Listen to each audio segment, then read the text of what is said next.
Bonjour, everyone. Kaitlin Curtice and Dejnakas Potawatomi and Dow. Hello, my name is Kaitlin Curtice.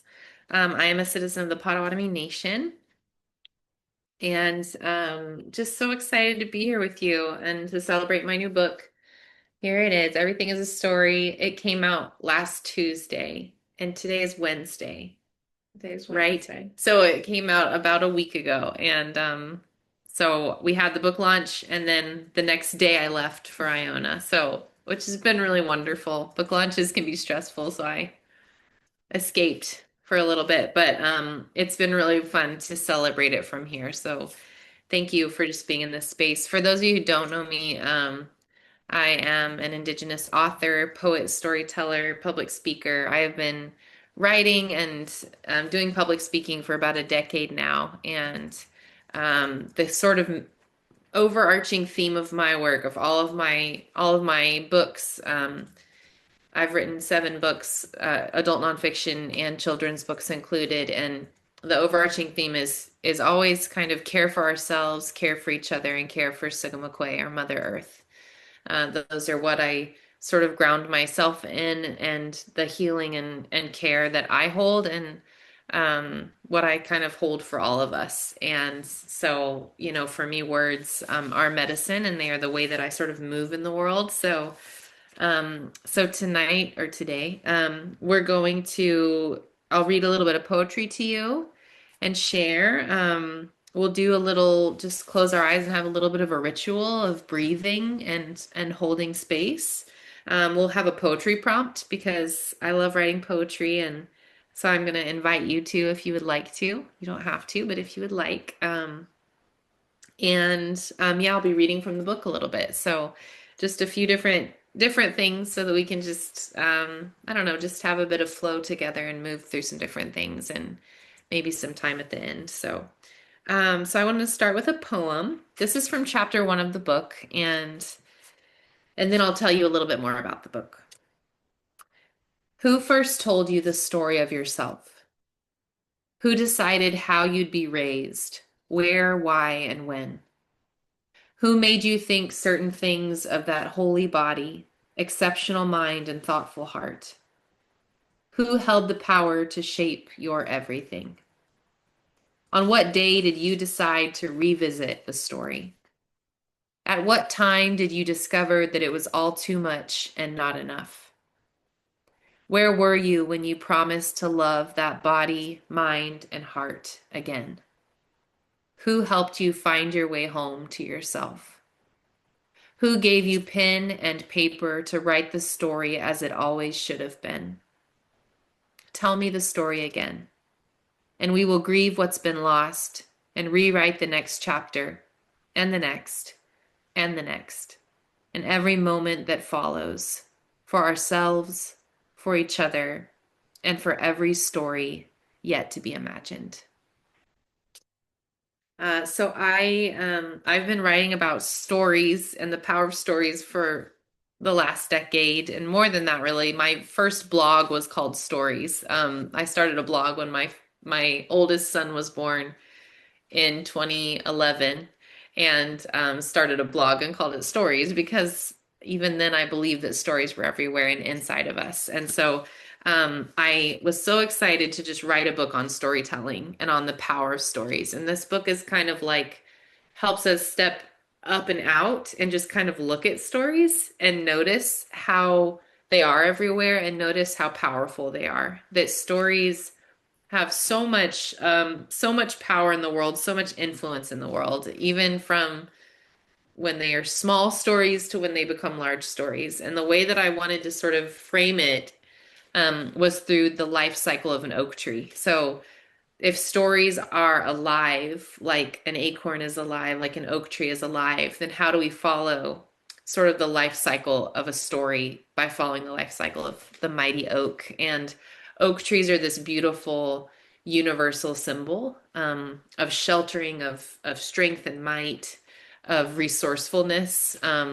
We have used oaks and acorns throughout the centuries all over the world. So for me, it was like a perfect way to sort of bring this together. And I had so much fun researching oak trees and acorns and studying all these things and kind of pulling it all together. Um, and so we follow that oak tree imagery, that sacred imagery, as we follow the life cycle of a story, and sort of really start learning to say to ourselves that stories are living beings, that we are interacting with them on a daily basis, and that is an incredibly wonderful thing. It also can feel a little overwhelming once you start to see that stories are everywhere. So it forces us to ask how we participate in stories. What stories are we responsible for and to? What stories should we be paying attention to? And that's a good challenge for us as humans. You know, what stories are we telling? What stories do we need to allow to be composted back to the earth again? Right? What stories are just sort of always there around us? But I want to start with a little bit of a ritual because I'm definitely still feeling the reality of if everything is a story, then we are living in a world that's full of heavy, difficult stories. And I have a little ritual in the book. There's a few rituals in the book. This is on page 59 of the book if you have it, but I'm going to tweak this a little, but use it for us. It's called a ritual for those whose social battery is running low. But I also thought, it's just for anyone who's tired and who's feeling tired from the world, from the stories that we tell, from the harmful stories that we continue to tell, that continue to sort of float around us. So we're just going to do this for a few minutes. And this ritual is about expectations. So I want you to be thinking about expectations that are put on us or that we put on ourselves and how we want to release those. So as we start, just have a few of those in your mind as we sort of lean into this, and I'll lead us through it. So get comfortable wherever you are. If you want to turn off your screen, you're more than welcome to do so.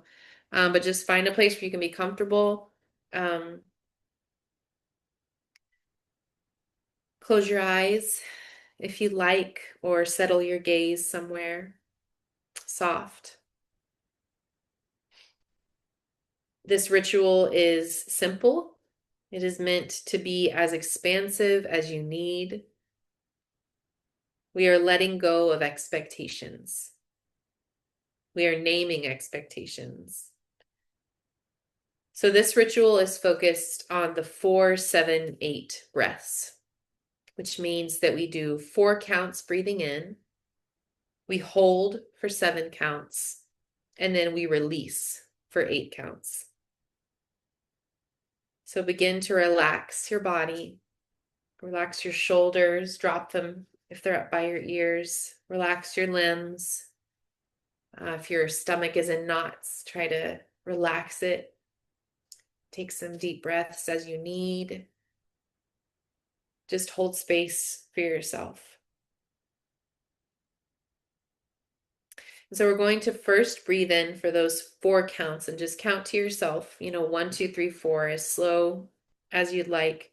And I want you to breathe in an expectation that has been placed on you, either by yourself or by someone else or by society. So you're breathing in this expectation. And then as you hold for 7 counts, imagine this expectation just swirling around inside of you. It's getting broken up into pieces. It is losing its attachment to your psyche, to your soul, to your being. And as you release now for 8 counts, imagine that expectation leaving through your mouth, like you're blowing out smoke, and it dissolves into the air. A release and a letting go. We're going to do this just 2 more times. So as you breathe in an expectation that has been placed on you. And now you're holding that expectation for 7 counts, and it is swirling around. It is being broken up. It's losing its attachment to who you are.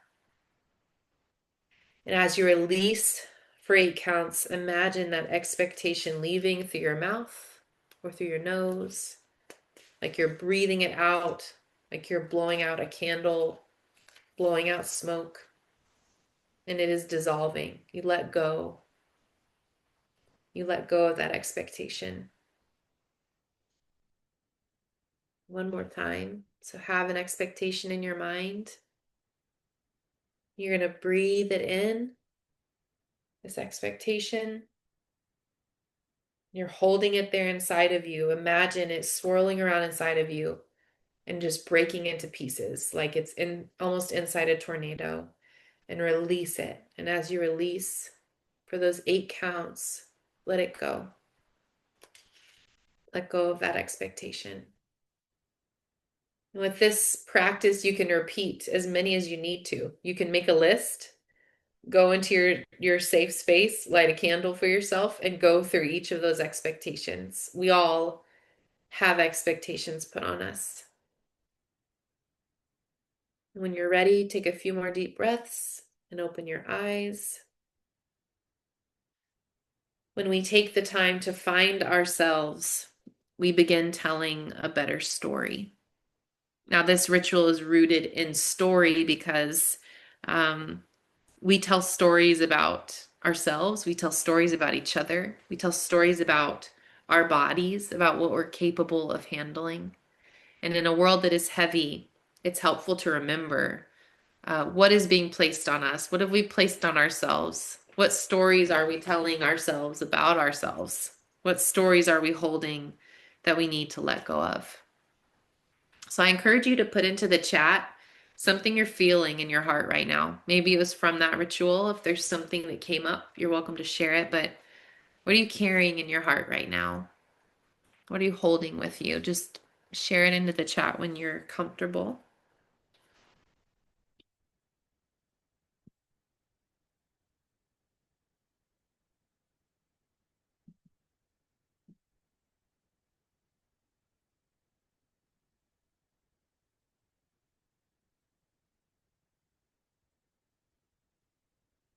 Gentleness. Yeah, that's beautiful.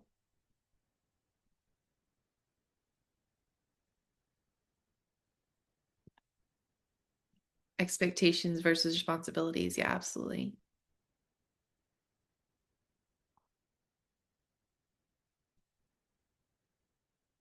Yeah, Larry was sharing an expectation of being the techie at church. Yeah. And who are you? And those are hard when we have these labels or these things. Fatigue and rest, gratitude for this, oh, sorry, for this embodied and verbal reminder that we can let go of stories and expectations. Yes. Yeah.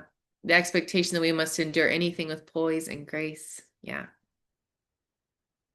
Transitions from one set of expectations to another. Yes. Different worlds. Yes, divorce. The expectations put on us through things like divorce and letting go. Thank you. Yes.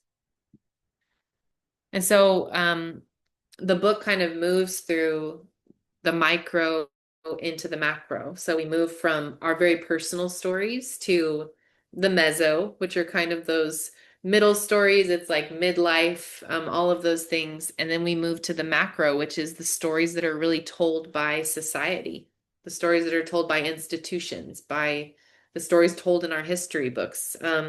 And that means that in all of those scenarios and all those situations, we are participants, that we are participating in how stories are created and how they're fostered as they grow up, like how they're taken care of. We are a part of that. We are a part of that work. We're part of the stories that we tell about each other and how we hold those. And so that means that we have to take that work seriously.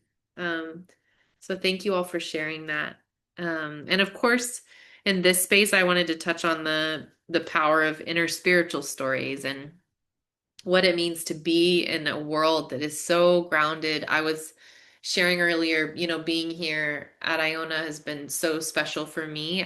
And we were out hiking yesterday, and I just felt we were hiking over a lot of rocks and up a mountain, and I just felt like everything pulsing.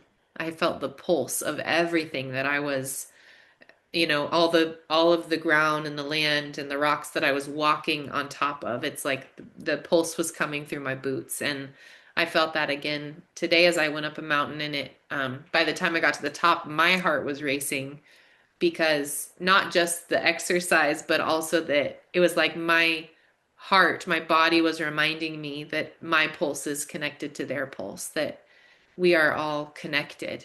And it's the same with all of us and who we are and the stories we tell, that we are all connected to one another. So I want to read a little bit from the book.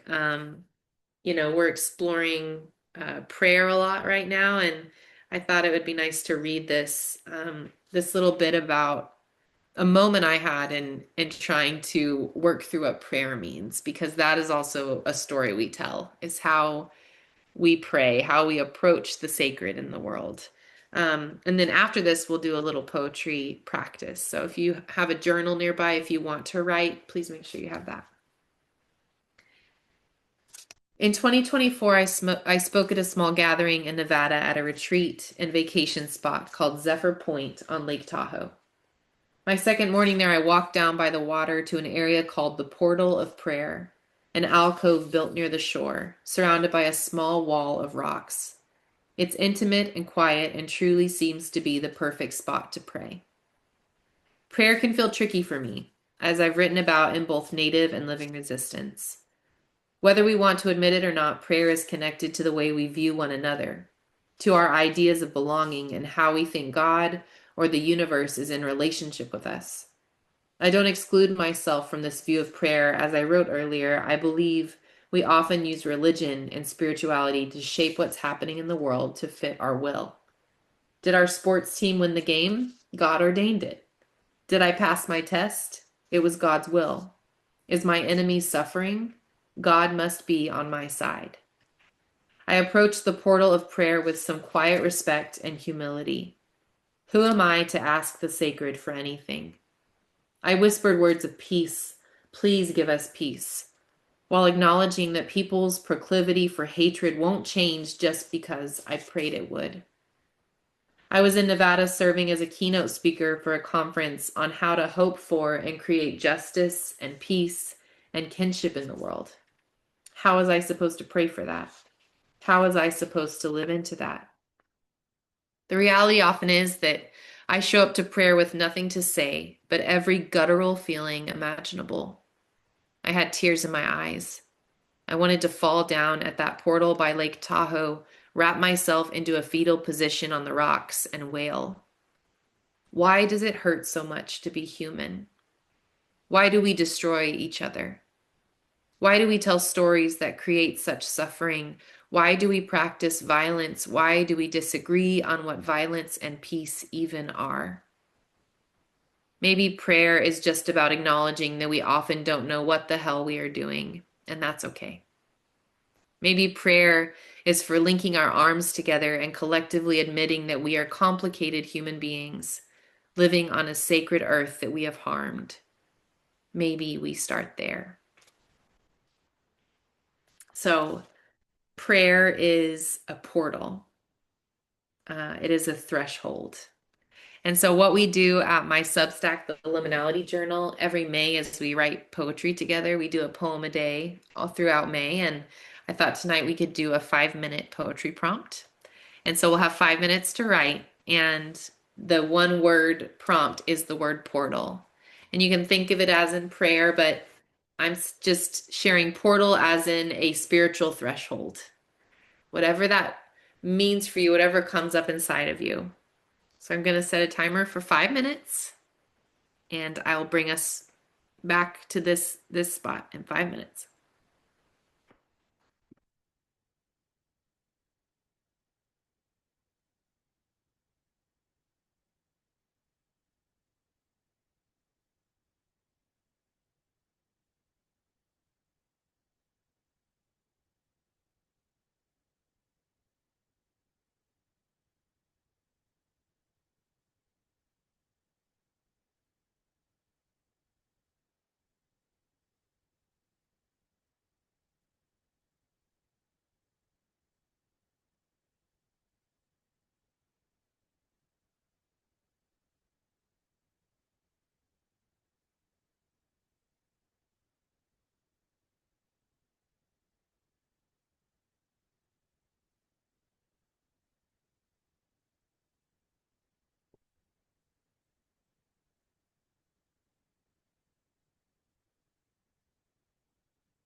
All right.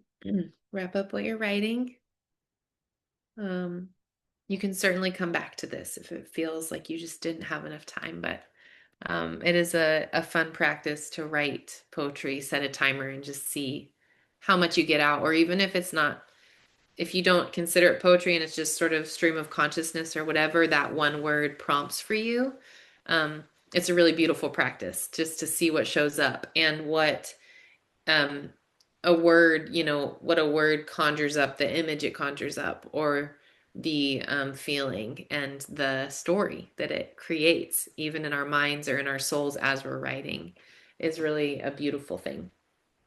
Um, so I want to jump to sort of toward the end of the book because um, I go through all the different parts of the book and then parts of all the different parts of the life cycle of an oak tree. And then you get to this end where the oak tree is now dropping the acorns again. And that's part of the life cycle. And I thought, stories never really die.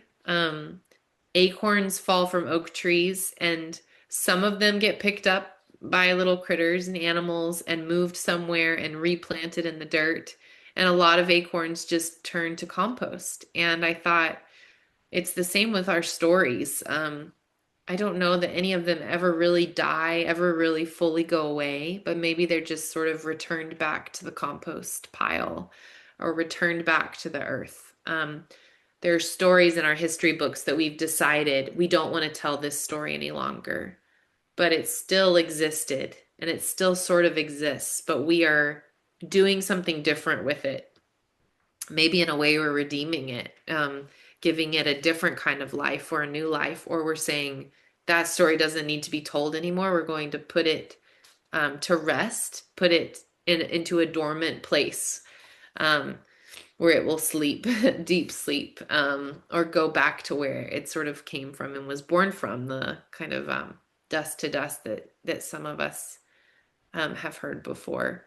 So toward the end of the book in this dropping seeds section, I write about interfaith, expansive, futuristic stories. And I write about future generations. In our Potawatomi culture, we believe that we have the seven generations coming after us. So everything we do with our life, everything that we are, all the stories we choose to tell, those are moving on this incredible sort of timeline that we don't understand fully, um, where we are giving energy both to our ancestors, to those who came before, and to all of those who come after us. And so, for me, that makes me feel more connected, not just to my ancestors and future generations, but to the time I'm living in now, that the work I do, the healing I might do, the stories I choose to tell, that those are creating larger ripple effects than even I realize. That they matter now, they matter in my life, they matter in the life of the people I interact with, the world I interact with, but they also have this effect of healing that I will never be able to understand fully, that it's going to ripple throughout the generations. And that's true for all of us. That is true for all of us as we try to figure out who we are in the world and how we want to show up. So I want to read you just a little bit from this chapter on interfaith, expansive, futuristic stories. So much of this work, so much of the work in a heavy world is how do we hold hope? How are we supposed to have hope? How do we keep going?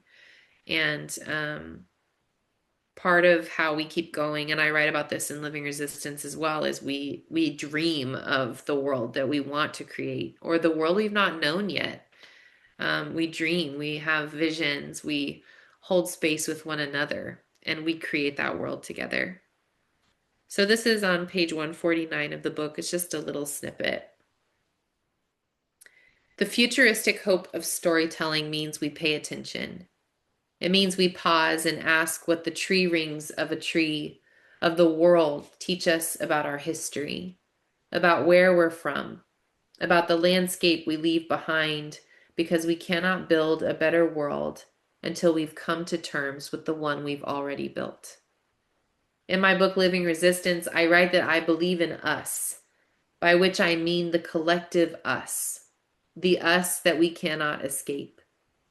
A tree cannot escape their roots, cannot change their inner rings, and we cannot escape ours. When I think about the expansive ways we dream of the future, I think of what I call a bubble of expansion. I can remember numerous times, seasons, moments in my life, and snapshots that I now see as my bubble expanding. Growing up Southern Baptist, I lived in a very particular bubble where anyone outside of that bubble, anyone other, was considered a threat or a danger to our existence as Christians. But then I grew up. I left my hometown. I studied social work and world literature. I met new people, and slowly, ever so slowly, my bubble began to expand, to include those I was once told to be afraid of. My bubble expanded as my beliefs and ways of understanding the world and myself kept expanding. As I met new people from different faiths, cultures, ethnicities, backgrounds, my world is better because of those moments. My work as a writer is richer because of those people. So this idea of sort of our bubble expanding is one that I really love because it kind of reveals that it has to be slow, that it has to be slow. We know that when if you pull someone out of somewhere and you just stick them straight into a different situation, that can be really jarring. That can be really difficult. When you pull someone out of a belief system and you just shove them into another one that's completely different, we will probably shut down as humans. When I do, public speaking events, especially like keynotes and places, I start with poetry. I start with storytelling because it helps people enter in. It's invitational. If I started with, yelling at people about colonialism, that can work. That can be the shock to the system that we might need. But I have learned, at least in my experience of the work I do, that it helps me if I can invite people in and then we work through the truth together. We get to the harder stuff together. And that's true of that bubble of expansion. It takes time for us. It takes time for us to change. It takes time for us to put down one story and to pick up another story.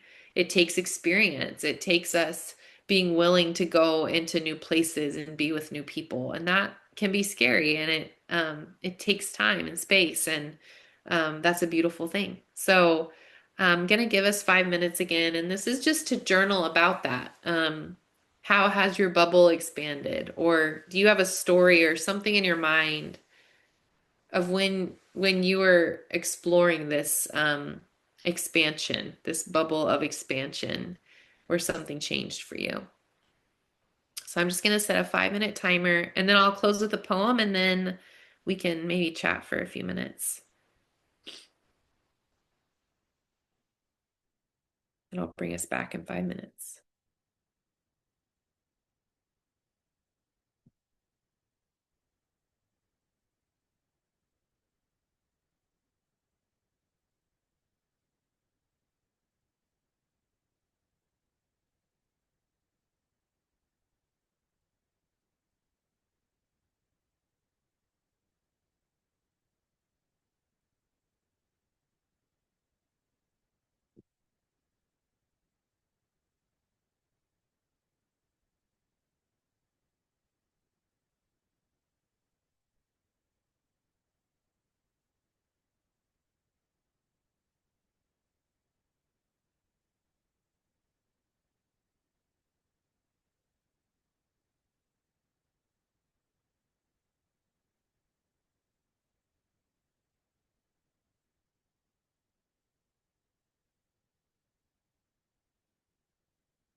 All right, and slowly wrap up. And in a few minutes, you're welcome to share. We have a few minutes you can share about that if you like, about that bubble of expansion idea. So I just want to read this last poem. It's not from this book. It'll go into a future book. But it's just one of those poems about sort of that cosmic story of how we are loved. From the metaphor in this one is how the universe is like a grandmother at her sewing table and how she holds us. The universe holds you like a grandmother over her sewing table, a needle and thread in her tenderly calloused hands, scraps of fabric layered about the place. She gathers you, the bits and pieces that make up your everyday, your best and worst season, and with her needle and thread brings all of you close, gently sewing them together to create the sacred labyrinth story of you.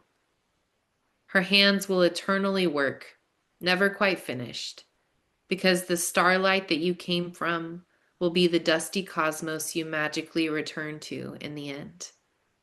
Grandmother knows this, and as she tends to the corners of your story, the shape of you becomes clear. A labyrinth of patchwork, a cosmos of holiness, an entire universe held in starlight. Thank you.